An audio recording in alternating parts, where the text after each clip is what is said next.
What if you had no choice for your route to work, to the grocery store, to take your kids to school, even if there was a more direct route available? What if you couldn't use highways? How about arterial streets? What if your path disappeared and reappeared at random? What if the street was only available every 15 minutes? What if streets weren't built for you? Do any of these situations sound familiar?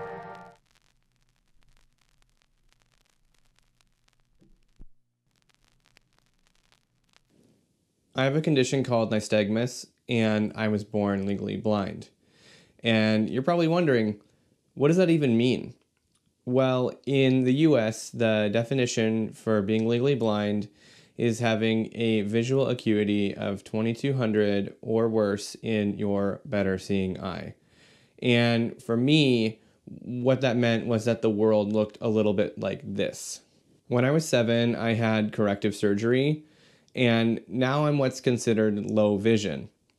And really what that means is that when I'm not wearing glasses or contacts, my world now looks a little bit like this. And I remember not long after the surgery being in school and sitting in the cafeteria, looking up at the green exit sign above the door and realizing for the first time that it wasn't just a rectangle, but that it had the word exit printed on it. And so I think that can really illustrate the impact that that surgery had on my life. After I turned 16 and my friends were getting their licenses and their first cars, I was learning that it was basically going to be impossible for me to drive.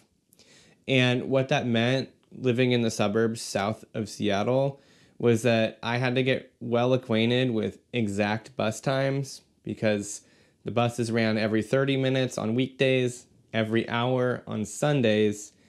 It also meant that I had to get used to walking everywhere or riding my bike on roads with speeds around 40 miles per hour, or asking friends and family for rides if I couldn't take the bus somewhere, or if it was too far to walk, or if it wasn't safe to bike. And in my late teens, I had a job at a grocery store about 30 miles from my house, and it would have been a 45-minute drive if I could have driven there, but obviously I couldn't. So I had to take 2 buses to get there, and that took about 2.5 hours each way. So there were days where I was working 4 hours and commuting 5. After I turned 20, I moved to Capitol Hill in Seattle, which at the time was an affordable, centrally located 15-minute neighborhood. And this is my first experience with being able to walk to the grocery store, to cultural space, to parks, to any number of things. And for me, that meant autonomy. And at the time, I had a job that by bus was about 15 minutes away, and there were years where that was the furthest I went from the neighborhood. A couple of years later, I moved to San Francisco, a city full of 15-minute neighborhoods. But sadly, it's really still not a super great place to walk, to bike, or to roll. And don't get me wrong, San Francisco is great if you're living in one of those 15-minute neighborhoods. But as soon as you're not, your options for getting around are a disjointed and super slow transit network, walking, or biking on streets that are really not that safe. Fun fact, I was rear-ended by 3 separate drivers in 3 separate bike lanes in San Francisco. So needless to say, this is where I learned to ride my bike defensively, but I shouldn't have had to. In between stints in San Francisco, I was lucky enough to live in the 15th arrondissement in Paris, a 15-minute city where I had everything at my fingertips. I didn't have to think about dangerous drivers. I didn't have to plan my walking routes based upon whether or not there were sidewalks. I just could go when I needed to. And within 300 feet of my apartment, there was a bi-weekly farmer's market. There were groceries, there were bakeries, pharmacies, clothing stores, home goods stores, anything that you needed. Plus, there was a metro station with 3 lines that went anywhere in the city.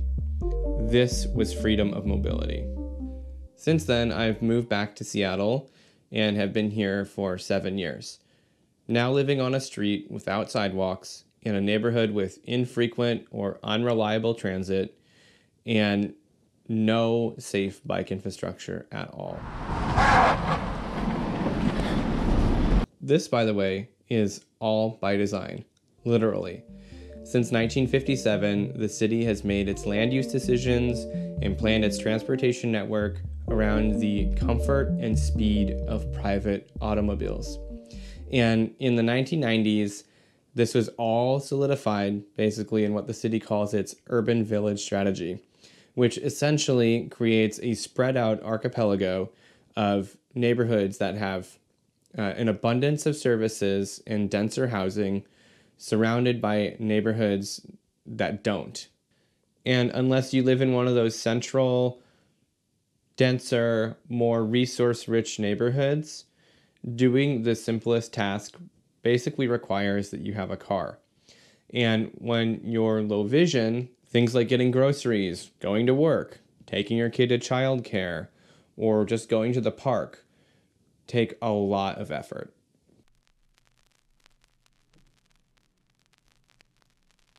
Remember how I mentioned that this is all by design? Well, let me show you what I mean. Take a look at this map. This is a map of Seattle, and it's pretty unremarkable. There are streets, highways, parks, water, all the things that you're probably pretty used to seeing on a map. And when you're looking for directions, chances are this is what you're used to seeing.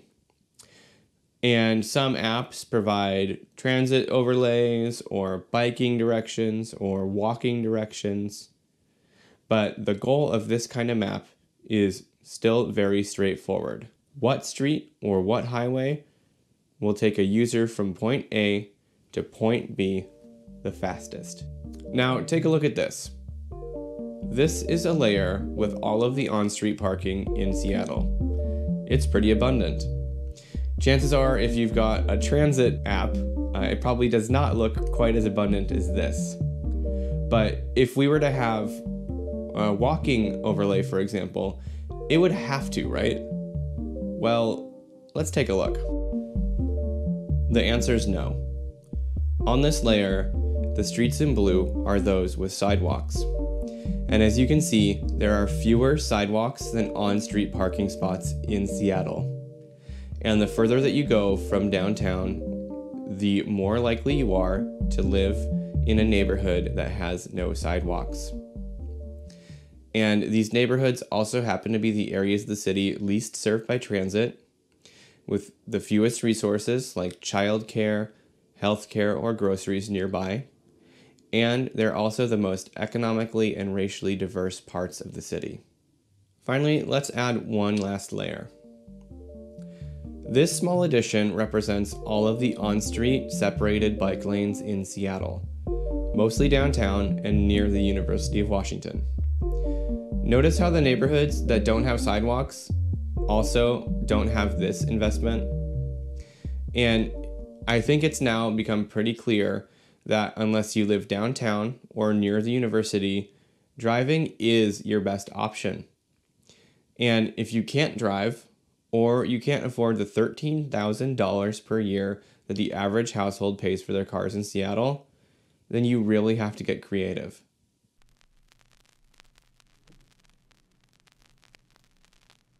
Now with that context, I want you to imagine going to work or taking your kids to school, or even just grabbing a cup of coffee with your friends. I also want you to imagine that you can't take highways, most arterial streets, and many residential streets. Think of yourself as hopping from one island of safety to another across turbulent seas. You're eventually going to have to cross those waters, but you're going to have to try to make your time brief. Why, you ask? One word. Collisions. There are a lot of collisions every day in Seattle.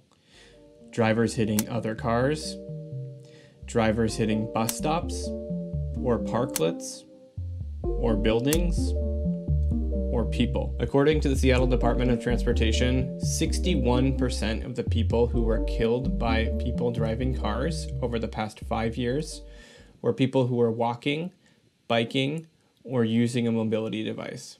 And unsurprisingly, areas of the city with the least amount of safe infrastructure also have the highest number of fatal collisions between people walking, biking, or rolling and people driving cars.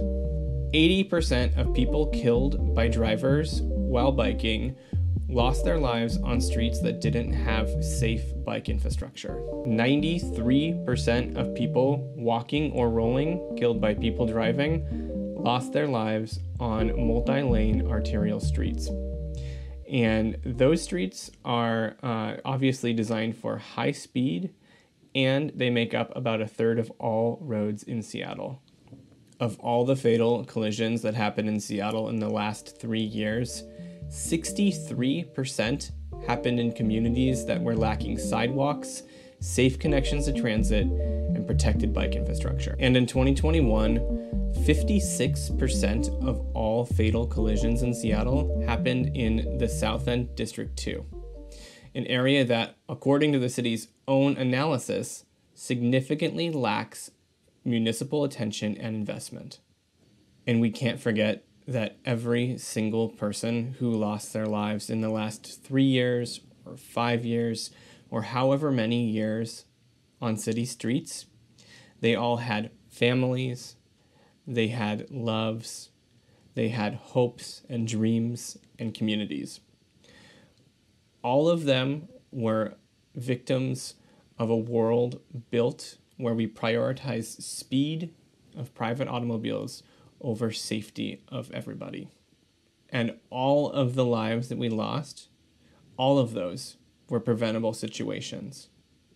No one deserved what happened to them, and each of those situations was a failure of our city.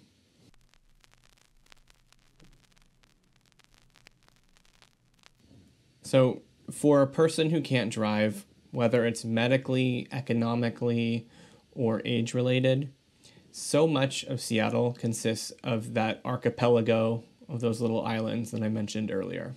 Are there sidewalks? Are there intersections with crosswalks where I'm going? Are there traffic lights? Does transit go there? Is there a highway that I have to get around? Do I have to beg somebody for a ride? Do I have to pay too much money for an Uber? Do I just risk walking in the road? Those are all considerations that people who cannot or do not drive have to think about every time they leave their house in Seattle. And as I said before, this isn't an accident. In reality, this is all thanks to a decades-long lack of ambition from elected leaders on all levels of government and on transportation agencies that either cannot or are not interested in prioritizing things like building a complete sidewalk network or better transit connections, or even just building a bare bones network of connected, safe, separated bike lanes across the city. But you have a chance right now to do something that can bring safe, connected mobility to elders, to your friends, to people with kids, to all folks who cannot or choose not to drive in Seattle. The City Council is just about to enter their budget deliberations for 2023, where they're going to be making a lot of really important decisions about how the city spends their money. And obviously, one of those decisions is about how we fund transportation and how we fund capital projects. And during that process, you have the power to shift our priorities toward safer, more holistic uses for our thousands of miles of street. Through the power of organizing, you can change minds at City Council and at City Hall. Give public comment, meet with your council members, email them, call them, get your friends to do the same, and their friends. and their friends, and so on. You can also obviously lobby the department whose job it is to keep our roads safe. You can call or email the department. You can show up to community events. You can reach out to the mayor. It's his job to oversee the departments in the city.